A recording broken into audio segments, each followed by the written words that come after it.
Hi friends, welcome back to Mahabharata series episode number 85.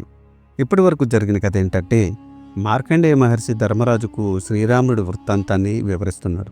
అందులో భాగంగా శ్రీరాముడు అడవికి వెళ్ళడం, అక్కడ రావణుడి పథకం ప్రకారం మారీచుడు బంగారు లేడు రూపంలో వెళ్ళి శ్రీరాముడిని పర్ణశాలకు దూరంగా తీసుకురావడం, శ్రీరాముడు ఇది రాక్షస మాయని తెలిసి మారీచుడిని బాణంతో కొట్టడం, దానికి మారీచుడు శ్రీరాముడి స్వరంతో హాల సీత హా లక్ష్మణ అంటూ పలకడం వల్ల సీతమ్మ భయపడింది. ఆ తర్వాత ఏం జరిగిందో తెలుసుకోవాలనుకుంటే ఈ వీడియోని స్కిప్ చేయకుండా లాస్ట్ వరకు చూడండి. మారీచుడు అరిచిన అరుపుని సీత విన్నది. లక్ష్మణ్ని చూసి, లక్ష్మణ, నీ అన్నయ్య ఆపదలో ఉన్నట్టు ఉన్నాడు, నీవు వెళ్ళి రక్షించు అని చెప్పింది. అమ్మా సీత, భయపడకు, శ్రీరాముని గెలవగల సూర్యుడు ఈ లోకంలో లేడు, ఇప్పుడే రాముడు శత్రు సంహారం చేసి రాగలడు అని పలికాడు. సీతకు కోపం వచ్చింది. ఆ కోపావేశంలో లక్ష్మణుడి మీద అనుమానం కలిగింది. లక్ష్మణ, నాకు నీ తలంపు అర్థమైంది, నా మీద నీకు ఈ విధమైన జాలి ఎందుకు? నేను చావనైనా చస్తాను గాని నీకు దక్కను అని కఠోరంగా పలికింది.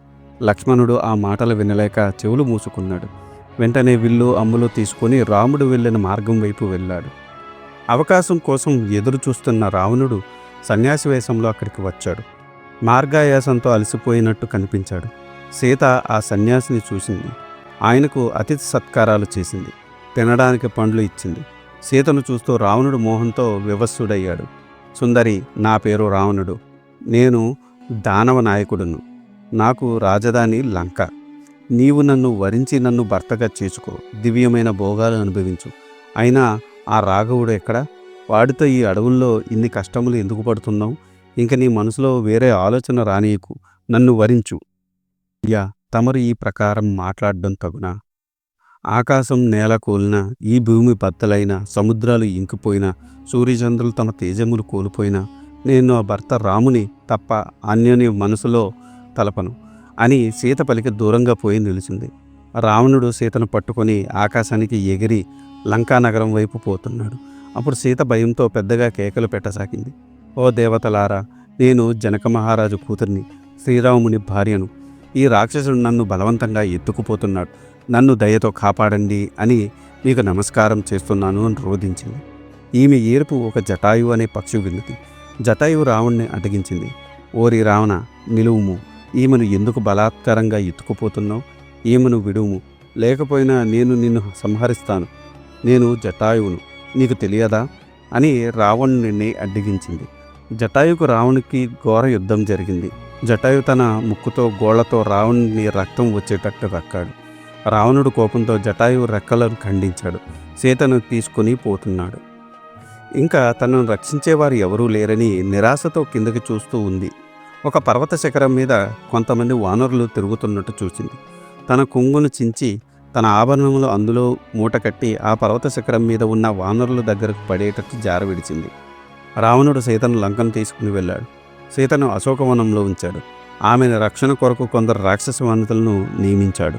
అక్కడ దండకారణ్యంలో మారీచుని సంహరించిన తర్వాత రాముడు కుటీరానికి తిరిగి వస్తున్నాడు. దారిలో లక్ష్మణుడు కనిపించాడు. లక్ష్మణ, రాక్షసులు తిరిగి ఈ అరణ్యంలో సీతను ఒంటరిగా వదిలి రావడం తగునా అని మందలించాడు. దానికి లక్ష్మణుడు సీత తనను అవమానించినందున రావాల్సి వచ్చిందని చెప్పాడు. కానీ మనసులో రాముడు చాలా బాధపడ్డాడు. రాముడు లక్ష్మణుడు సీతను వెతుక్కొనుచు అడవిలో తిరుగుతున్నారు. దారిలో జటాయువును చూశారు. జటాయువు వారిని చూసి, అయ్యా, నా పేరు జటాయువు, నేను నీ తండ్రి దశరథునకు మిత్రుడును. నీ భార్య సీతను రావణుడు ఎత్తుకుని దక్షిణ దిక్కుగా పోయాడు, నేను అడ్డగిస్తే నా రెక్కలు ఖండించాడు అని రావణు గురించి చెప్పి ప్రాణములు విడిచాడు. రాముడు జటాయువునకు అంత్య సంస్కారాలు గావించాడు. లక్ష్మణులు దక్షిణ దిక్కుగా సీతను వెతుకుతూ వెళ్ళారు. వారికి దారిలో కబంధుడు కనిపించాడు. కబంధుడు ఒక వింత జీవి. దానికి గుండెల్లో కళ్ళు, పొట్టలో నోరు ఉన్నాయి. చేతులు చాలా పొడుగు, చేతులు చాచి జంతువులను పట్టుకుని తింటుంది. ఆ కబంధుడు లక్ష్మణుని పట్టుకుంది. అంతటి బలవంతుడైన లక్ష్మణుడు కూడా ఆ బంధం విడిపించలేకపోయాడు. అన్నా శ్రీరామ, నన్ను రక్షించు, నీకు అన్ని ఆపదలే కలిగాయి, నీకు రాజ్యం పోయింది, తండ్రి మరణించాడు, అడవుల్లో కష్టాలు పడుతున్నావు, భార్యను పోగొట్టుకున్నావు, ఇప్పుడు ఈ రాక్షసుడు నన్ను పట్టుకున్నాడు, నా వంటి దురదృష్టవంతుడు ఉంటాడా అని అరిచాడు. రాముడు, లక్ష్మణ, నీకేం భయం లేదు, నేనున్నాను అని బదులు చెప్పాడు. వెంటనే తన బాణాలతో కబంధుని చేతులు ఖండించాడు. లక్ష్మణుడు బయటపడ్డాడు. వెంటనే ఆ కత్తి తీసుకుని కబంధుడు పొట్టని చీల్చాడు. ఆ రాక్షసుడు ఒక దివ్య పురుషుడిగా మారిపోయాడు. రామ, నేను విశ్వావసు అనే గంధర్వుడిని. బ్రహ్మదేవుడి శాపం వలన నాకు ఈ రాక్షస జన్మ వచ్చింది. నేడు మీ వలన నాకు శాపం నుండి మోక్షం కలిగింది. రావణుడు అనే రాక్షసుడు నీ భార్య సీతను తీసుకుని పోయి లంకానగరంలో ఉంచాడు. మీరు ఇక్కడ నుండి పోతూ ఉంటే పంపా సరస్సు వస్తుంది. దానికి అవతల ఋష్యమూక పర్వతం కలదు.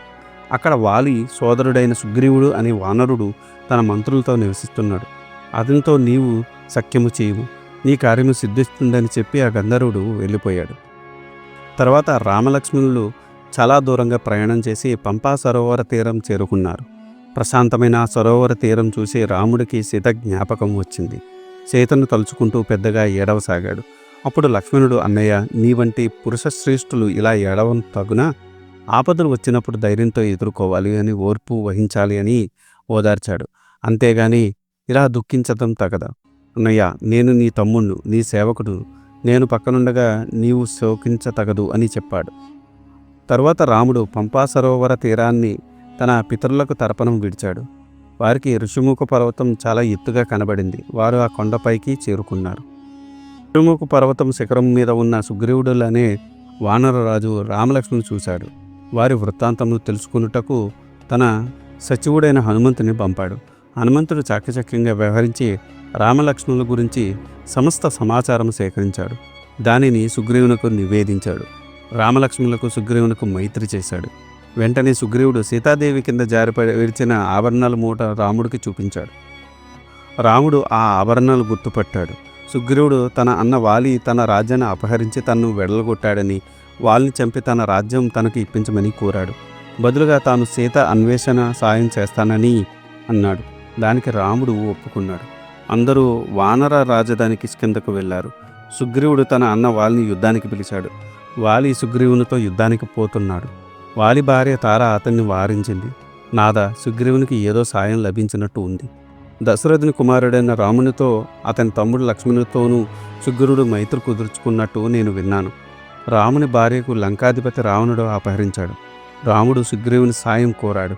దానికి ప్రతిఫలంగా సుగ్రీవుడు సాయం చేస్తాను అన్నాడట. అదియు కాక మహాబలవంతుడైన మైందుడు, వివిధుడు, హనుమంతుడు, జాంబవంతుడు అతనికి మంత్రులుగా ఉన్నారు.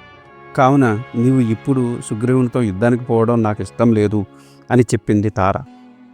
ఈనాటి వీడియో. ఆ తర్వాత ఏం జరిగిందో తెలుసుకోవాలనుకుంటే మీరు నా నెక్స్ట్ వీడియో కోసం వెయిట్ చేయాల్సిందే. దానికన్నా ముందు నాదొక చిన్న రిక్వెస్ట్. నేను చేసే ఈ మహాభారత సిరీస్ వ్యాస భారతం నుండి కవిత్రయం అంటే నన్నయ్య గారు, తిక్కన గారు, ఎర్రప్రగడ గారు తెలుగులోకి అనువదించారు. అదే ఈ మహాభారతాన్ని నేను మీకు యథాతథంగా అందించాలనే సదుద్దేశంతో ఈ వీడియోలు చేస్తున్నాను. ఏ జనరేటెడ్ ఇమేజెస్తో వీడియోస్ చేయడం కొంచెం కష్టతరమైన విషయం అయినప్పటికీ మన సనాతన ధర్మంలో ఉన్న మంచిని చెప్పాలనే ఉద్దేశంతో పూర్తి కథని ఈ వీడియోలో రూపంలో అందించడం జరుగుతుంది. అందుకని మీలాంటి వారి సపోర్ట్ నాకెంతో ముఖ్యం. మీరు నన్ను సపోర్ట్ చేయాలనుకుంటే జస్ట్ మీ అభిప్రాయాన్ని కమెంట్ల రూపంలో తెలియచేస్తూ, లైక్ చేస్తూ, 10 మందికి షేర్ చేస్తూ మన ధర్మాన్ని 10 మందికి అందేలా చేయాలని కోరుకుంటున్నాను. ఈ వీడియో కనుక మీకు నచ్చితే do like, share and subscribe. Thanks for watching. జై సనాతన ధర్మం.